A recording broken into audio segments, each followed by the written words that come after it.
சட்டப்பேரவை தேர்தல் பணியில் ஈடுபட்டுள்ள அரசு ஊழியர்களுக்கான தபால் வாக்குப்பதிவு தமிழகம் முழுவதும் இன்று தொடங்கியது. தமிழகத்தில் சுமார் 5 லட்சம் அரசு அலுவலர்கள் தேர்தல் பணியில் ஈடுபட்டுள்ளனர்.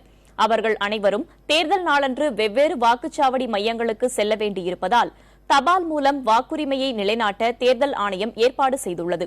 இன்று தொடங்கி வரும் 14ஆம் தேதி வரை தபால் மூலம் தேர்தல் அதிகாரிகள், ஆசிரியர்கள், காவல்துறையினர் ஆகியோர் தங்களது வாக்குகளை அனுப்பலாம் என்று தேர்தல் ஆணையம் தெரிவித்துள்ளது.